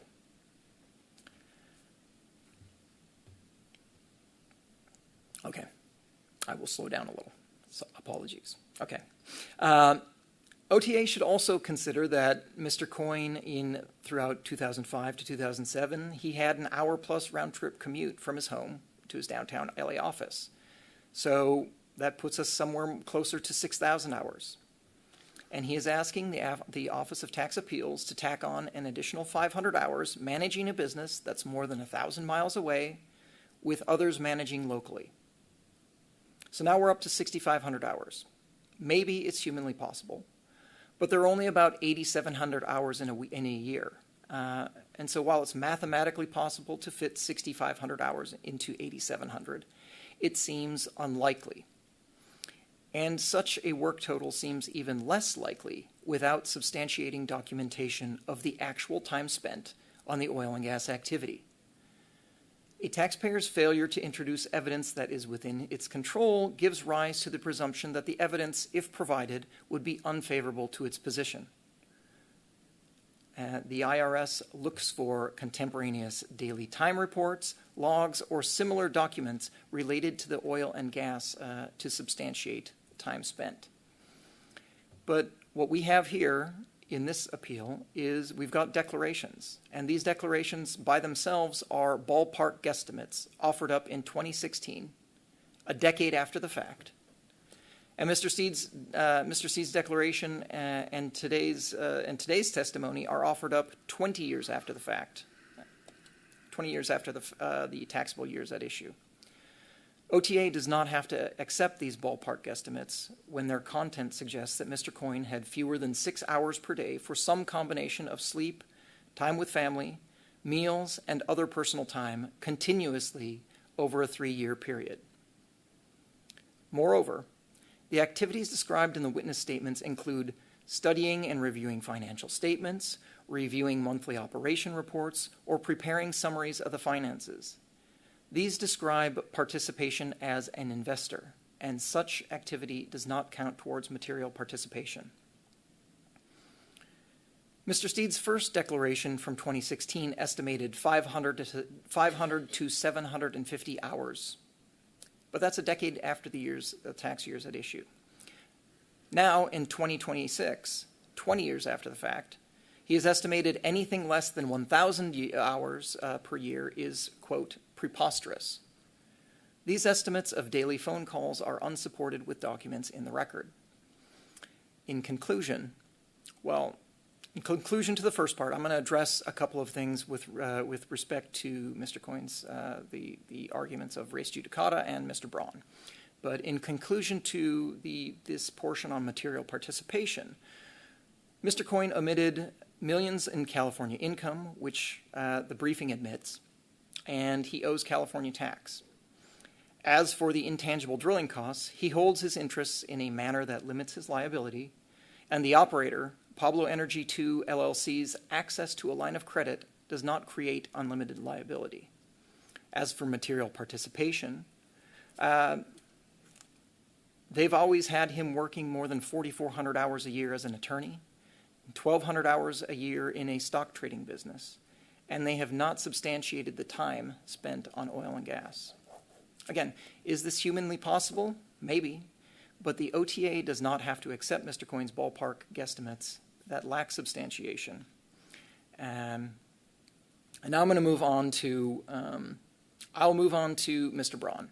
Now, Mr. Braun, Mr. Coyne has mentioned that Mr. Braun had a case. He has stated that it was before the Board of Equalization. The case was not before the Board of Equalization. First of all, Mr. Coyne is not Mr. Braun. Mr. Braun was not a party to this appeal. He is a different taxpayer, and a different taxpayer's resolution is not relevant to this proceeding. Despite the claims in appellant's briefing, as well as today, Mr. Braun did not have a hearing at the Board of Equalization. He had a protest at the Franchise Tax Board, which was resolved during the protest. So it's not relevant. But it also does not stop Franchise Tax Board from collecting in the case of Mr. Coyne.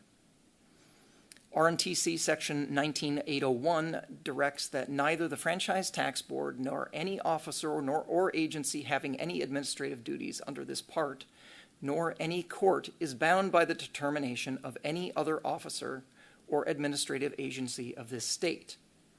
So the government cannot be stopped from collecting taxes because of an administrative official's erroneous ruling. In this case, Franchise Tax Board believes that the ruling related to Mr. Braun is erroneous. Regarding res judicata, it doesn't apply. The application of res judicata depends upon the satisfaction of 4 elements. The parties in each action must be identical. Mr. Coyne is not Mr. Braun. A court of competent jurisdiction must have rendered the first judgment. Mr. Braun did not go to the Board of Equalization. Mr. Braun had a protest at the Franchise Tax Board. The prior action must have resulted in a final judgment on the merits. Again, Mr. Braun did not have a judgment on the merits. And the same cause of action or claim must be involved. Again, Mr. Coyne's matter has yet to be adjudicated. Let's see here. With respect to Mr. and Mrs. Braun, Mr. Braun and unlimited liability. I think we heard today that the The protest hearing officer determined that the line of credit of $60 million in favor of the operator, Pablo Energy 2 LLC, was, quote, sufficiently high to provide what amounts to unlimited liability with respect to the underlying oil and gas investments to which they relate. This decision was erroneous. The law states that the financial risk must be unlimited and unprotected.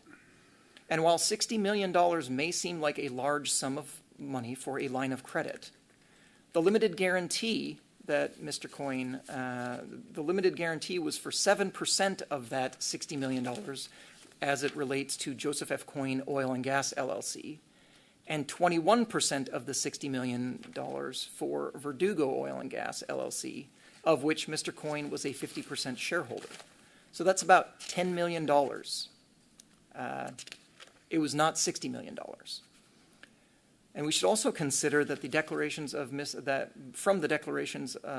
Mr. Coyne submitted, for example, the declaration of Jerry Steed, S-T-E-E-D, it suggests that the projects cost many millions of dollars with our collective debt at one time totaling over $100 million in debt.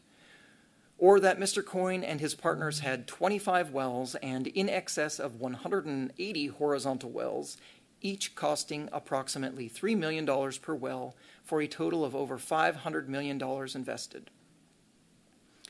A line of credit in the 2007 taxable year for $60 million based on a $500 million investment is equivalent to 12%.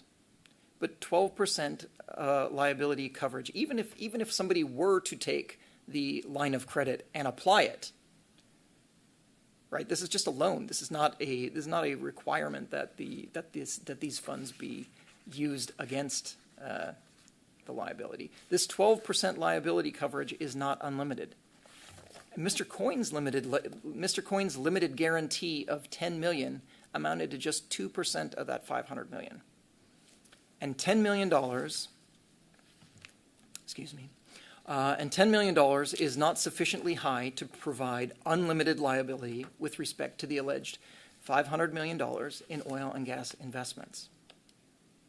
And because Mr. Coyne held his interest in LLCs and the liability is not unlimited, he's got to demonstrate material participation, which he has not done he has not substantiated that in the record. Respondent properly determined that Mr. Coyne's losses in connection with oil and gas activities were passive activity losses. And with that,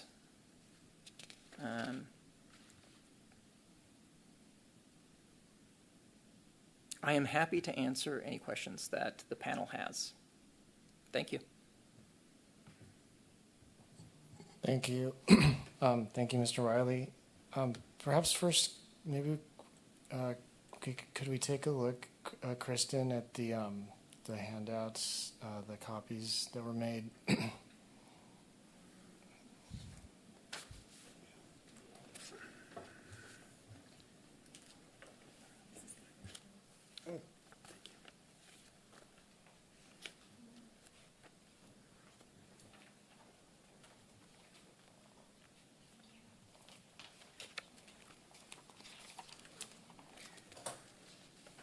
Judge Lambert, respondent would just note, before we even go into this, we do object to these being entered into evidence at this late hour.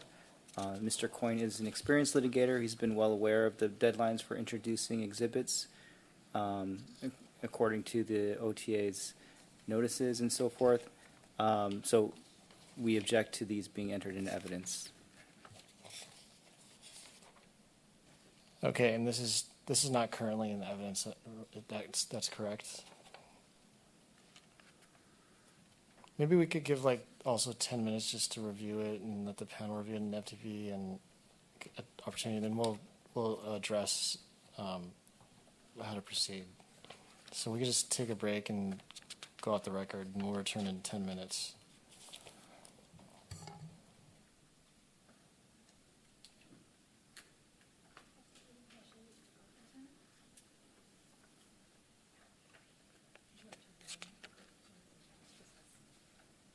Sure.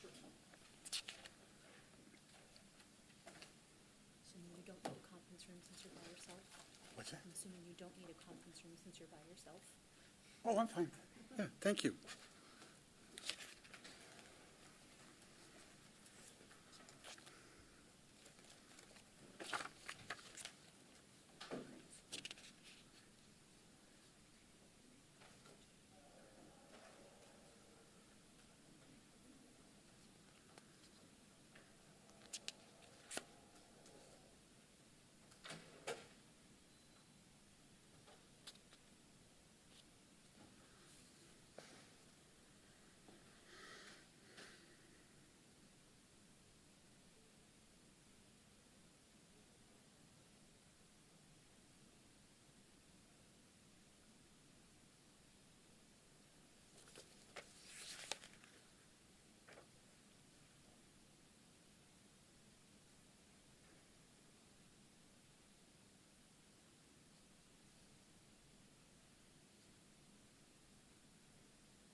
How long have you worked here? How long have you worked here? 6 years. Do you see a lot of these? Yeah.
Oh, thank you very much.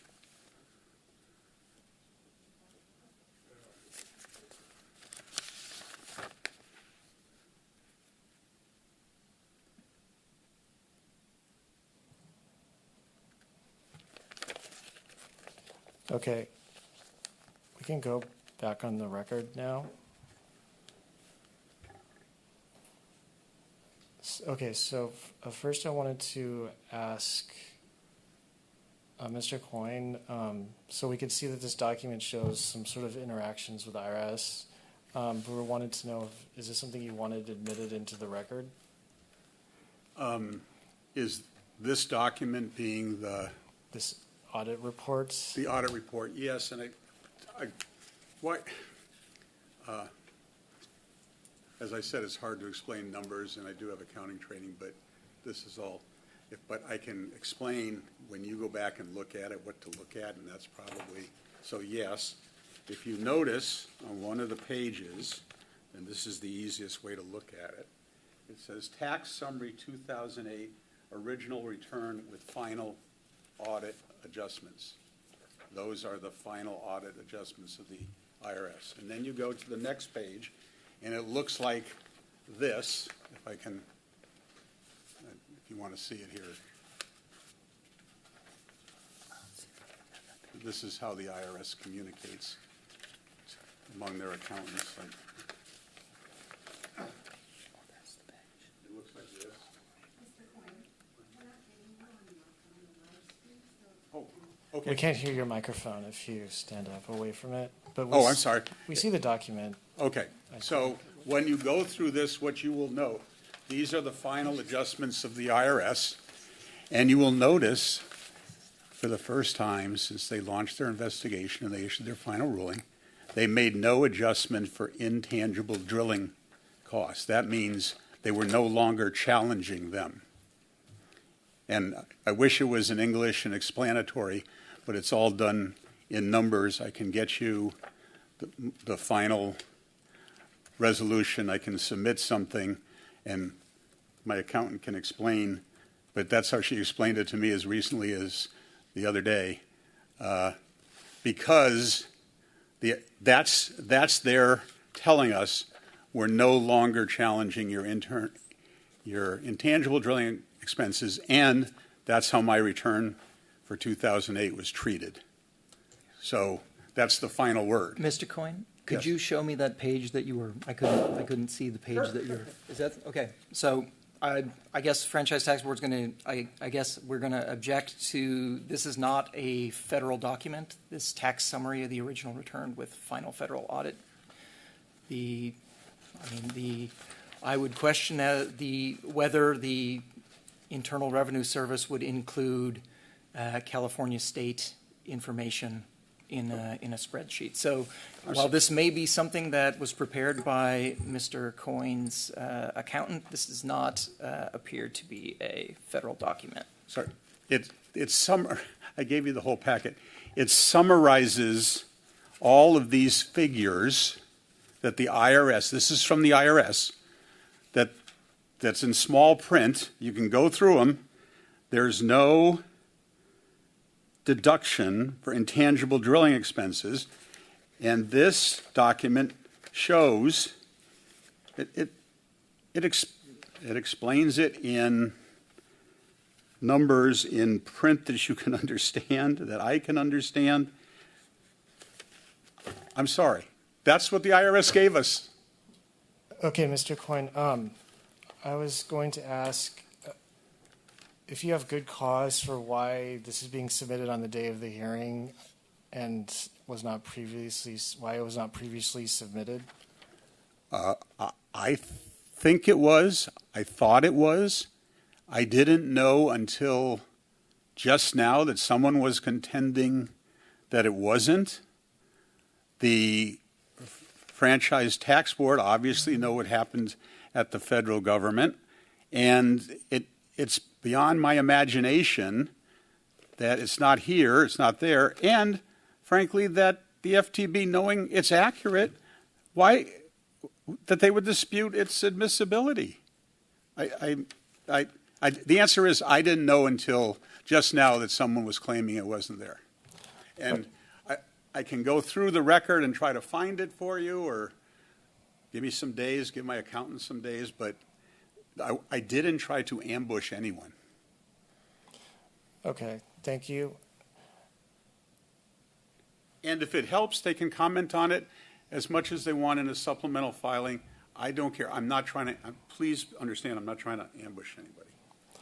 Okay. Well, I think that considering everything, that we could allow it, but we understand that OTA does not have to follow the IRS, and then we can determine the weight and relevance of this document and take into account what FTB Mr. Riley said about which documents look as though they're not from the IRS. And I just want to check with FTB if you wanted to do any post-hearing briefing on it, or No, not. Judge Lambert, I mean, we're happy to address this document now. We continue to object to this document for numerous reasons. As mentioned before, you heard from Mr. Coyne, appellant, that he really has not shown good cause. This document is dated 8/21/2013, so he's had this document for over a decade. This document also, these IRS papers, are unrelated to the tax years at issue. These are a 2008 tax year, which are not the tax years at issue and simply irrelevant, and so we object on that ground as well. And substantively, these documents appear to be settlement computations or some type of computation, but they give no indication in terms of determination of any substance that was made at the federal level that has any bearing on the issues before the OTA today. And these same reasons apply to this letter from Debbie White, which is dated March 31st, 2017. We're attempted to raise der Wiener Schnitzel as well, which is commonly cited for the proposition that FTB is not bound to follow a federal determination that it believes to be erroneous. But here there isn't even a federal determination that we could point to that FTB would be bound by. As mentioned, these IRS papers relate to a completely different tax year outside the years at issue. So, again, we object on relevance as well as appellant having not shown good cause for why they should be admitted today for the first time. Your Honor, I'd like to take you up on your invitation to submit this supplemental brief so you can be assured that it's what the IRS treatment was during the relevant period and whether or not they're bound to follow the IRS. The law is clear, and we cited it, that California follows federal law. The federal government, the IRS, as I said, went to Texas and Oklahoma to check it out and made these determinations. It must be given some weight that that's federal law if the IRS has determined it. But may I please submit something just to make, so we're all clear. Well, on the first page, I see it says tax period ended 12/2006 and also 12/2008. Yes.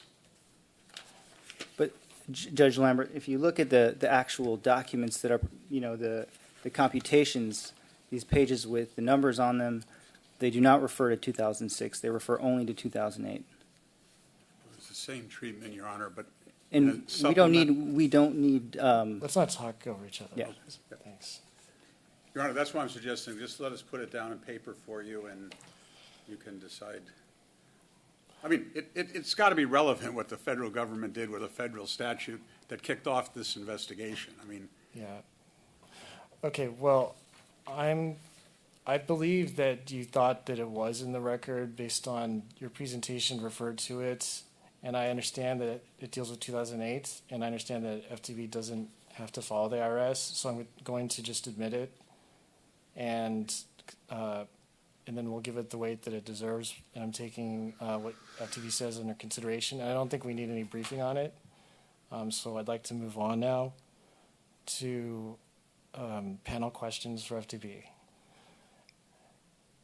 So, Judge Stanley, did you have any questions? I do not, thank you. And Judge Aiken? I also do not have any questions at this time. Thank you. Okay, at this time, Mr. Coyne, you can make your closing remarks for 10 minutes. Your Honor, I think I gave you 45 minutes back. If I need a couple more minutes, please indulge me. But counsel said that, oh, these guarantees, they're not the entire guarantee. Well, I took out the guarantee, the one dated May 31st, 2007, $60 million, and I went to the terms of what I guaranteed. And I quote, "Guarantor hereby unconditionally guarantees to lender the payment when due by acceleration or otherwise of 100% of any obligations or indebtedness of the company to lender arising under the loan." 100% of the debt. That's $60 million. Now, counsel said, oh, yeah, but it's only part, or that's part. Well, no, it's the entire thing. Buy the document, and that's in the record. And then the limited guarantee of to Citibank, I was liable for 50% of the obligations of the buyer under the member agreement, being 9.996% of the obligations. Now, so the question is, that's 60, let's call this 10, $70 million. Was that enough? Well, what did the FTB say in the case of Braun? Because I didn't read you this yet. There's the $60 million guarantee dated May 31st, and this one is November 24th. Unfortunately, the line of credit dated November 24th, 2008, has no bearing on this matter because it was executed after the years at issue. But the line of credit dated May 31st, 2007, this is the $60 million, provides the taxpayers with effectively unlimited liability for the 2007 tax year. They meet the requirements of an exception from passive activity for 2007 as set forth in IRS Section 469. Thus, I find the taxpayers are entitled to the claimed intangible drilling cost. Well, and this was in effect in 2008, 2007, 2008. He wants to talk about 2007, 2008. Fine. Those are the guarantees that were in effect, and the California Franchise Tax Board has said one's enough. Why is the California Franchise Tax Board now running away from what the IRS says and what it says, saying, well, I'm not bound by it? Same investments, same times, same guarantees, same everything. Okay, I want to talk about that. Counsel talked about that at one time what happened was my accountant in Oklahoma filed I have to file Oklahoma state income tax every year, filed it. In the early years, she didn't understand the unitary tax system in California and didn't file for some period of time, years, and we admitted it. She apologized. She said, I'm wrong. I made a mistake. I didn't yell at her. But, yeah, that was all taken care of. What does it have to do with now? Okay, now, I have to go over this. So we got the guarantees. We got me being an operating manager and having essentially unlimited liability for negligence, fraud, statutory violations, the whole thing, plus Mr. Braun. Then we get to the hours. Counsel says that somehow he got the idea that I billed 4,380 hours. Okay, I'm going to tell you something under penalty of perjury. No lawyer in Shepard Mullen has ever billed that number of hours, nor did I, nor could I have. I don't know how they got there through Debbie White's declarations. It makes no sense. Okay? I think the record in the firm's history is 3,200 and something hours. I'm saying my average was 2,885. They make it up.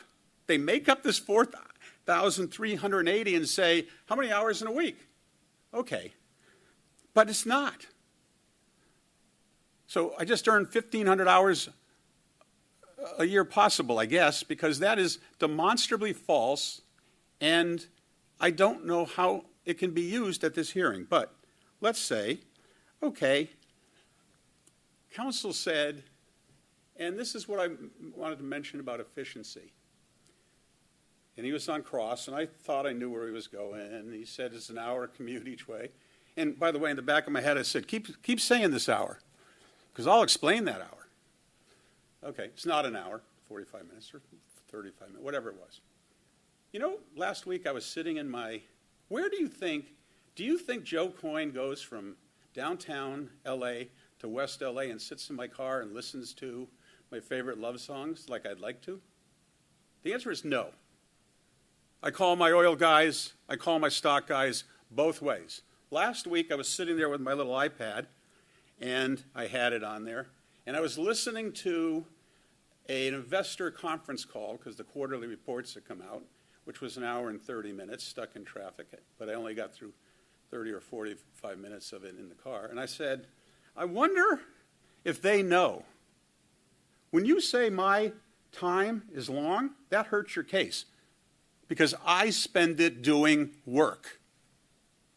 Okay? I spend, it's not fair, it's not accurate, it doesn't depict what goes on. Now, if you have 2,800 hours, let's say, you have plenty of time to work 500 and 500 on that. And he says, well, you got 5 declarations, but he said this 3 times. They were in 2016. Well, wait a minute. The IRS and the Franchise Tax Board didn't rule until 2013, and then we went back to the auditors and went back and forth. How could they be earlier than that? In 2010 and 2011, when everybody was considering it, well, I wouldn't have gotten 5 declarations from people. I got them in 2016 because that's when the dispute came about. It wasn't skullduggery. 2013, the IRS rules, they rule in Braun's case. 2014, we're talking to them, and then doesn't break down, and the thing's gone on for 11 years. So the fact that the declarations were sent in 2016, he's criticizing them for their tardiness, or they couldn't remember. What was I going to do? I couldn't get them before then. I wouldn't get them for that. And there's some confusion about Pablo, as he says. Pablo is a company, it makes almost no money because it's a captive, and it's the official operator, but we run it. And if the standard was you can't have a company that you bring in or your own company to do it, and you can't be actively involved or you can't be doing operations, no one would ever meet the standard, because the state of Texas requires the operator. We run the operator. Mr. Steed and I run the operator, tell him what to do, down to the thickness of the metal in the pipe, down to everything.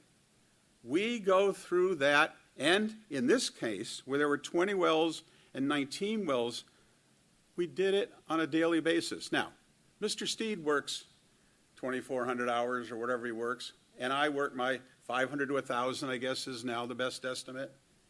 But he's the point of the spear, and he says it's 1,000 miles away. Who cares? That telephone goes both ways. My computer goes both ways. I mean, that's reality. I've been on the rig. I go to our offices. I meet the guys. I've literally flown in for the stuff. 1,000 miles away is irrelevant. It's just irrelevant. And I am involved day to day. He said, well, I call us investors. Of course I call us investors. That doesn't mean I'm not participating as the operating manager in the decision. But I don't know if there was any other questions. By the way, I'd like to have the whole story here.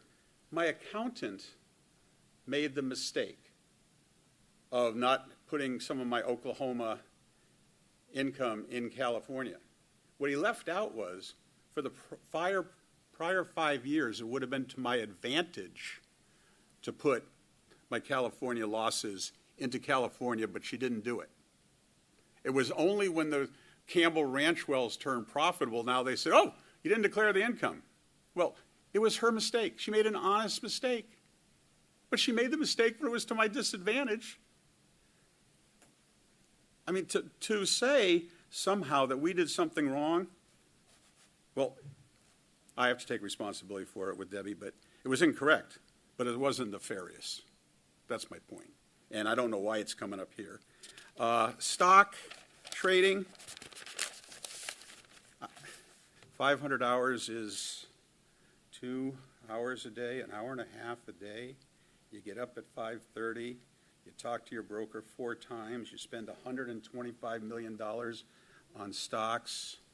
You pay $260,000, I think the record says, in commissions. And he thinks I didn't. I have apps on my phone. It's in the record. I have 7 stock periodicals that I read. I have 4 brokers. 500 hours, really? So I'm sorry for taking such offense to it. You don't even have to get to the 500 because the personal guarantee, the federal government, the Braun case decided all, if you believe the California Franchise Tax Board and the IRS. But, 500 hours? I'll look you all in the eye and tell you I did it. Much more than that. I promise. Thank you. If there's anything else that I forgot to mention, because we had that break, I think. I don't think I missed anything. Okay. Just checking. FTB would like to make a clarifying point regarding the limited guarantee that Mr. Coyne mentioned. It is exhibit, I believe it's now exhibit 14, but it was appellant's reply brief exhibit B. So I believe that that's renumbered as 14. Pablo Energy in that limited guarantee is defined as the borrower. Okay? The lender has agreed, among other things, to extend to the borrower a revolving line of credit in the amount of up to $60 million. Okay? As a condition of making the loan to borrower, lender has required this guarantee from guarantor. Guarantor is the owner, or either directly or indirectly, of an interest in J.F. Coyne Jr., Oil and Gas LLC, the company. Okay? If we go down here to the guarantee of payment, what is being guaranteed with this document? Okay? It says guarantor hereby unconditionally guarantees to lender the payment when due by acceleration or otherwise of 100% of the obligations or indebtedness of the company. Okay? It's not obligations of the borrower. It's just obligations of the company. Okay? Joseph F. Coyne Jr. Oil and Gas, as respondent stated in its presentation, is a 7% owner of Pablo II. So this is not a guarantee. This particular document is not a guarantee of $60 million. Is a guarantee of 7% of the $60 million. And as stated in our presentation, when combined with the guarantee for the similarly defined company of Verdugo Oil and Gas in a separate as the company in another guarantee. The two of them, when added together, amount to 27%. But of that, Mr. Coyne is a 50% shareholder in Verdugo, which amounts to 17%, or what respondent stated in its presentation of $10 million. Okay, so the guarantees, when we actually look at them and we actually look at what the language states, it's not a guarantee of $60 million. Okay, it's a guarantee of his percentages, which amount to, again, 17%, or about $10 million of that $60 million, which is not unlimited. No, it's not. Here's the limited guarantee. It's signed by me personally. I personally guarantee all of the money borrowed by Pablo Energy up to the $60 million. It wasn't broken out. I wish it was broken out. It wasn't broken out. It's right here. I can give it to you. It's paragraph 1 of the agreement. It's the limited guarantee agreement. Yes, that's what I read. Guarantor hereby unconditionally guarantees to lender the payment when due by acceleration or otherwise of 100% of any obligations of indebtedness of the company. 100%. The company is Pablo. Pablo borrows the money, we guarantee it. No. If I, again, in this particular agreement, the company is defined as J.F. Coyne Jr. Oil and Gas, LLC. Well, I'm going to pause everything for now because I don't want this back and forth to happen. We're trying to do closing statements, and we've heard the arguments from both sides, what you stated, and then we can take it under consideration when we're making our opinion. That being said, if there's nothing further, I don't believe there's any more questions from the panel. I'd like to thank the parties for attending today, and I'll conclude the hearing, and we will issue a written opinion within 100 days. So the record is now closed. Thank you. Thank you, Judge. thank you. Thank you. Judge. Judges, thank you.